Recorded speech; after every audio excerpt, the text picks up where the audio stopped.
Hi there, welcome to Kneppy Invest. In this video, I'm going to do research on a company that I know nothing about.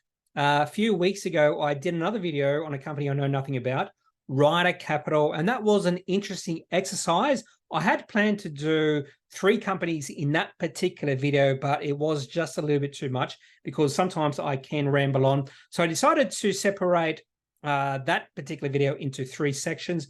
One on Ryder Capital, another one on Austral Resources, a company I know nothing about, and the third video will be on another company called Emuron, which is a ticker code IMC. I could not tell you what Emuron does. Now, I can tell you that Austral Resources is a mining company, and I'm going to look, or I've opened up their website here, and well, I've just found out that it's an Australian-owned copper producer. So copper producer. So it is a producing mining company. And I've also opened up the CommSec site, market index, and also I've got trading view here. Now, the first thing I did when I put in the ticker code for this company, AR1, into CommSec is I noticed there was no buyers or sellers. That's usually a sign that the company is not trading or it has been suspended from trading. Now, it could either look at announcements in CommSec to back that up. Yep. Extension of voluntary suspension. Market index also says here, suspended from trading. And they also have an announcement section here, extension of voluntary suspension. Now, I won't look at this extension for voluntary suspension yet. I'll open up to that towards the end of the video because I don't want any bias or why this company is not trading right now. It could be a good reason. More than likely, it's not a good reason. But first thing I want to do is look at the prospectus of this company. And I have a feeling this company hasn't been that long on the ASX, and I just want to look at their prospectus. If their prospectus or the company has been listed for more than 3 years, more than likely I won't look at the prospectus. I'll go to their most recent annual report.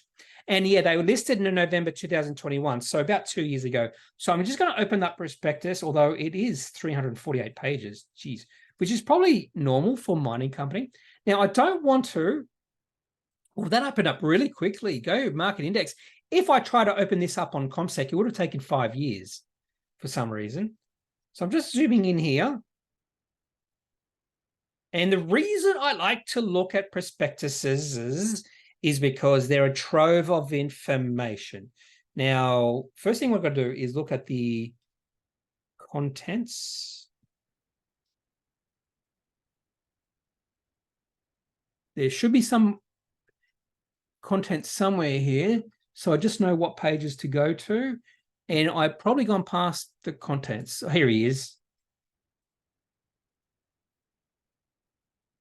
There we go. Yeah, it went straight past it. So the reason I want to look at the contents is I'm only interested in 2 things here. The first thing I'm interested is the industry and regional overview. And the reason I like to look at the industry and regional overview, particularly the industry overview, is because you can get a lot of interesting stuff, interesting information in the industry overview. And then, of course, I want to look at the company overview, which is the section after the region overview. I don't really care at this point in time about investment risks, financial information, and anything really below that. I might have a squeak at the directors and management, probably not. But the main thing I want to know is industry and company overview to get a bit of an insight into this company. So let's go to page 36, details of the offer. That's not it. Here we are. So this should give us some insight into copper and what the management of this company thinks of copper and the future of copper, because based off their website, this is a copper producer. So straight away in section 3.1, they talk about copper. So copper is the largest globally traded base metal with 24.9 million of tons of refined copper demand in 2020, valued in excess of $150 in renewable energy. Only $150. That's not much. I wonder if they left out a B there. Anyway, they talk about demand for copper, how it's expected to increase because of renewable energy. And then they talk about copper supply, blah, blah, blah, copper characteristics. This is where you get some really interesting insight into stuff. Just information, copper characteristics. Talk about ductility, electrical conductivity, thermal conductivity, low reactivity. I'm not going to go through all that. Talk about COVID-19, not sure why. Talking about decarbonisation, electric vehicles. I understand why they want to talk about that. Obviously, they're bullish about the future of copper because of EVs and renewable energy, that sort of thing. Talking about copper prices. They're probably talking about they think there's going to be undersupply or over demand of copper, so copper prices should increase. Fair enough. Demand projections, supply projections. Oh, talking about Australia here. Australia is regarded, blah, blah, blah, as a stable mining jurisdiction. Also, some interesting insights here. Australia has the second largest copper resources in the world and is the sixth largest copper producer with more than $10 billion worth of exports recorded in 2020 from 27 active copper projects. Local copper production is predominantly located in 3 regions: South Australia, Central Western New South Wales, and Northwest Queensland. And I'll probably say, yeah, when I think copper in Australia, I'm thinking like Mount Isa area, and I'm thinking sort of the central parts of New South Wales and maybe not South Australia. Really haven't thought about that. And Olympic Dam, BHP, Prominent Hill, Oz Minerals, and Cadia Valley, Newcrest, and Mount Isa produced 51% of the total copper mined in Australia 2020. With the exception of Olympic Dam and Mount Isa, most copper produced was in the form of copper concentrate that was subsequently exported for smelting in China, Japan, and India. Talk about while copper prices are currently high, well, that's 2 years ago. And then Mount Isa district. So because they've gone to Mount Isa, I have a feeling that Austral Resources project is in the Mount Isa area. I won't go into Mount Isa. Austral Resources exploration tenure. They hold a large 1,340 square kilometre exploration tenure. So maybe 2 years ago, they weren't producing. They were still in that getting to production phase, maybe. They should have some sort of information on the projects. Oh, yeah, company overview. I was getting ahead of myself. So this section is really important. I always look at a company overview when I'm going through the prospectus because you get all the information about the company. Well, a lot of information about the company. So Austral Resources, if I didn't already know this because of the website, is an Australian resources company focused on copper. So if you ask me, what are the copper players on the ASX, I would tell you, not necessarily BHP, because they do own a fairly large project. What was it called? Whatever it's called, Olympic Dam, whatever it's called. But I would say Sandfire, Aries Resources, Hillgrove, which is not in production yet, and now C29, and now this company, Austral Resources. Go research. Austral Mines and Processes, okay, they were in production then. Austral Mines and Processes copper oxide ore to produce copper cathodes through a standard process known as heap leaching. I don't know anything about heap leaching. And SXEW, it operates near Mount Isa, a region well endowed with copper and base minerals. What's their vision? To be a profitable integrated copper business listed on the ASX and to be the company of choice for investors who want exposure to copper metal production and growth potential through exploration. And here we have the assets. So they own their key assets: the Mount Kelly heap leach solvent extract and electrowinning process facility. I don't know anything about that. I'll just trust that's a very important thing to have. It produces LME grade A copper cathode, 99.9% copper metal, and is located 120 kilometers north of Mount Isa. They also have the Ant Hill project, an undeveloped, fully permitted open cut mine with an ore reserve of whatever that is, 3.06 million tons at 0.94% copper. The Ant Hill project is strategically located 45 kilometers by bitumen road from Mount Kelly. They also have some exploration tenements. So they're sort of a production company, exploring company. They have a map of where they're located. I'll just zoom back out. Key objectives, key events, talking about the history of Austral Resources. They purchased Lady Any Operations assets. I have no idea what that is.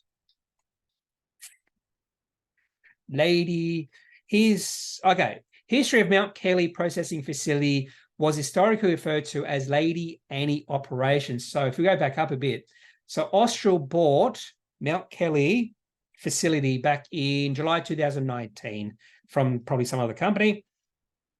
Just talking about the history of this, they might go into historic production of Mount Kelly, etc., corporate structure, business model. So business model, to list on the ASX, well, they've already done that. To commence development of the Anthill project to produce a projected 10,000 tonnes per annum of copper cathode metal for 4 years, commencing fourth quarter of 2021. So they're in production, we think, or hope. To extend Austral's current 4-year mine life. That is a sort of red flag, mine life of only 4 years. And to be the company of choice for copper investors and stakeholders. Well, at this point in time, probably not just there yet, because I've never heard of this company.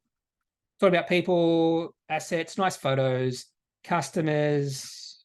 Might stop it here, corporate objectives. Might stop it here with the what's this called again? Prospectus. And now what I might do, instead of looking at, actually, I might go back. I want to look at the financial reports. So they release a quarter report in November, half year report in August. I'm going to go to the full year report in, what's that much? What's that month? March. Open up their annual report. And I'm assuming they're into production now. So we should have some financial numbers, how this company is performing. I'm not going to read too much numbers into this. So let's have a look at their financial report.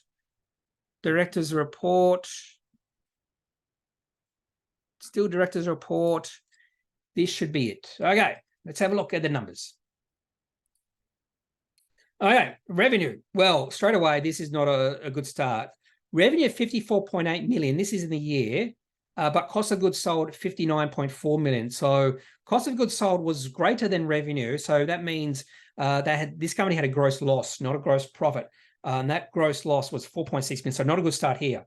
So things are not moving in the right direction just based off these numbers. Now, there could be some reasons behind it. And the company was or had a loss of almost $30 million in financial year 22. So not a good start for Austral Resources. Equity, so they do they have debt? $59 million of debt. This is in current liabilities, up from 6.4 million. That's a significant red flag, in my opinion. We can look at section or note 17 to look at further at that debt. Equity, negative equity. I do like a company to have positive equity, negative equity of 18.7 million, accumulated losses of 91.5 million, issue capital 71 million. Now, issue capital increased from 47.9 million to 71.5 million. So they did raise capital during the year. And now on to the cash flow statement. And just as bad as a profit and loss statement. Payments for property, plant, and equipment, 47.5 million. And proceeds from borrowings, $31 million. And then I had $1.5 million of cash at the end of the financial year. So they probably had to do another pretty big capital raising. Okay, so in fact, we can see if they did a capital raising. Nothing. No capital raising. What did they do? What happened? Okay, so let's have a look. Well, it's interesting here. So they released their half year result on the 31st of August, went into a trading halt on the 1st of September, the next day before trading had begun, and they haven't traded since because they went into suspension on the 5th of September and they remain in suspension. So they've been in a suspended state for about 3 months. Let's have a look at the half year report. I'm sort of surprised they didn't raise capital. Maybe they increased their debt. Okay, let's have a look at these numbers for Austral. Oh, okay. So this is better. So it looks like they have increased production because revenue for this particular half year up to 61.9 million, increasing 552% from last year. So they are increasing their production, increasing their revenue. So that actually revenue was greater than the full year revenue for financial year 22. And not only that, this company is now profitable by 10.8 million.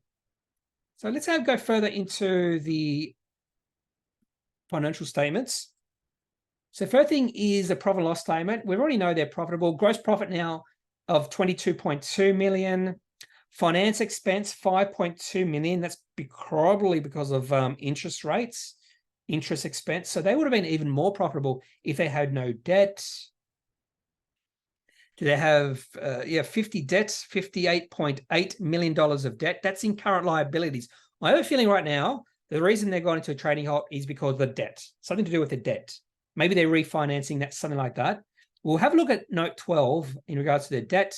Equity now improving from negative 18.7 million to negative 7.2 million. The reason it's improving is because they haven't raised any capital, but because of the profits, the accumulated losses is now going down. So this company may be on the right track forward, only the debt. The debt is the concern moving forward. Cash flow statement, nice operating cash flow, $24 million of operating cash flow. However, they did spend $18.8 million on the payments for property, plant, and equipment, which is capital expenditure. So they were free cash flow positive by about $5.3 million. And with that $5.3 million, they repaid debt down by $3.4 million. Probably not enough to get me excited. We were having a look at the note. What note was it? 17, 12. Let's have a look at note 12, which is the debt. So they have three facilities: Wingate, Glencore, and Secova. Just look at the interest rates, that sort of thing. BBSY bid rate plus 12% margin. Eek. That's the Wingate. Glencore, LIBOR, interest rate of LIBOR plus a margin of 8.5% per annum, payable monthly in arrears. And Secova, interest rate of 15% per annum, payable monthly in arrears, and for a period of 12 months. So the interest rates on the debt is huge. So just say it's 15% per year. So we're talking about almost $7.5 to $10 million a year just in interest. And that's the reason why debt can be destructive for companies like Austral. Will we have a look at the quarterly report? No, we won't have a look at the quarterly report. Now have a look at the reason they've gone into a trading halt. And we haven't seen shares in this company traded for a while. That is frustrating to shareholders, I can tell you that much. It's happened to me before. So, reason why they've gone into a halt in relation to a corporate financing. So this is in regards to their debt. So because they're still suspended, more than likely, discussions are ongoing. And, I'm not sure if it's anyway, let's look at the most recent extension of voluntary suspension, which this is yesterday, the day before I'm recording this video. So this is up-to-date information on Austral Resources. Okay, Austral Resources advises that its securities are expected to remain in voluntary suspension until Friday, the 29th of December, so another month from now, to enable the company to continue completion of the previously announced financing. As previously announced, the company is in the process of restructuring its current financial position, which is probably a good thing, and is actively engaged in ongoing negotiations to set in place the most effective financial structure. So discussions are ongoing. Can further report that the company has been advised that its major stakeholders and creditors are seeking to enter into a form of support arrangement for the purposes of providing Austral with a platform and support of the continuing operations of the company. So it's interesting wording there. The company has been advised by its major stakeholders. So the fact that they've said here, company has been advised that its major stakeholders, not company has been advised by its major stakeholders and creditors. So I don't know, maybe I'm just seeing things there and just looking too much into the wording. That they have been advised that the stakeholders and creditors will support the company. Remains to be seen at this point in time. So there are questions about the viability of Austral Resources moving forward, I'd say, at this point in time. However, shareholders can't sell the shares because shares aren't trading. So I have a question. Now, one of the reasons I'm doing these videos is potentially finding a diamond in the rough, finding a gem among these unknown companies. At this point in time, I probably could say that Austral Resources is not one of those gems. I might have a quick look at their quarterly report just to see what's happened in the past quarter. I don't think they have a cash flow statement at the end. Nope. All right. So we'll just have a look at the highlights, key points.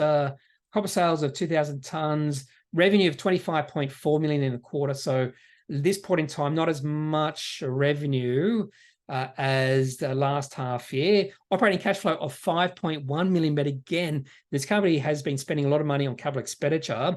So operating cash flow of 5.1 million might be, might be siphoned off. Maybe that's not the word I'm looking for, but might be spent on just property, plant, and equipment. So this is another reason why maybe they need restructuring of the finance. Total operating cost sites, including mining, processing, maintenance, was 22.3 million. Capital expenditure exploration costs were 2.6 million. Now they've given us some information there. So they were free cash flow positive by $2.5 million in the year. No, not the year, the quarter. Now let's have a look. I think that's all I'm going to look at this point in time. Talk about exploration, but I don't care about that. Now let's have a look at the chart. AR1. Austral Resources. Well, there's no point looking at the chart. This is the weekly chart. Let's have a look at the daily chart. Ooh, well, actually, this goes back to when they listed. Ooh, a lot of excitement in this company back in middle of 2022. Share price of this company went from 20 cents to a high of 64 cents. So a three-bagger over a short period of time, and all that excitement has died, has waned away. The share price low for this company was actually back in December 2022.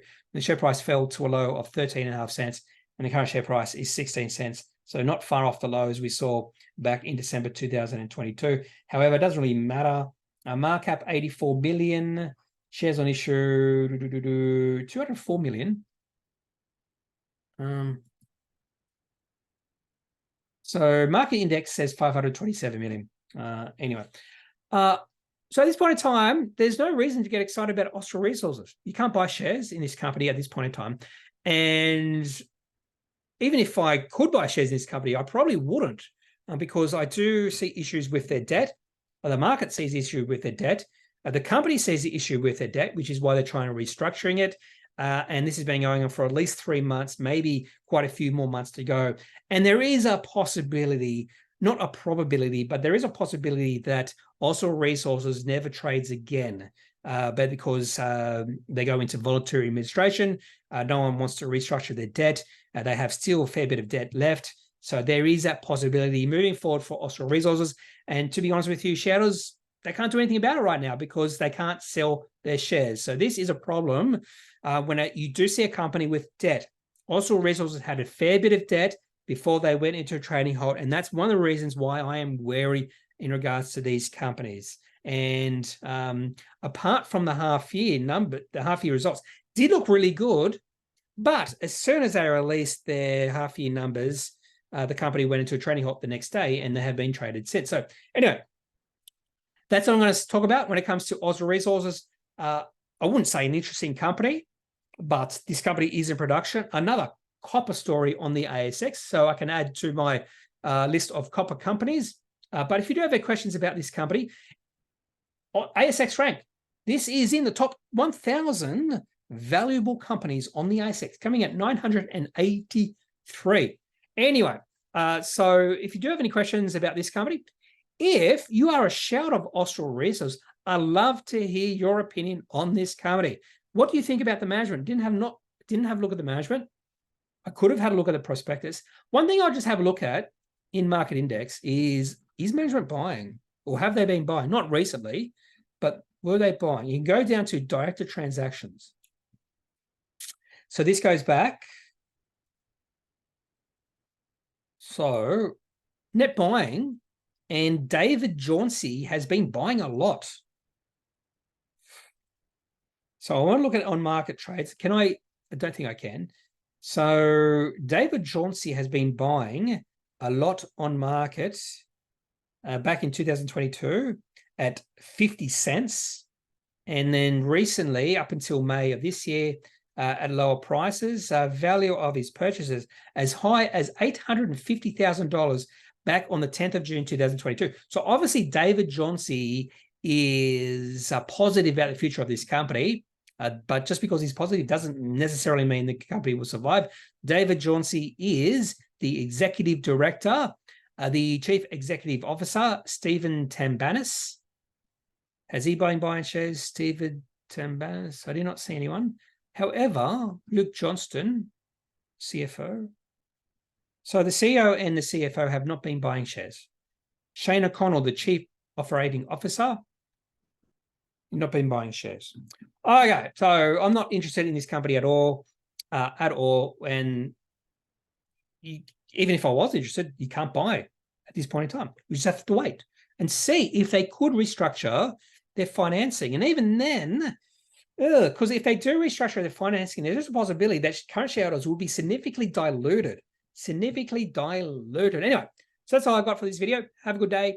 And don't forget, I am not a financial advisor. If you do need financial advice, make sure you seek out someone who is qualified and can speak to your own financial needs. That's it for the video. Have a good day. Bye.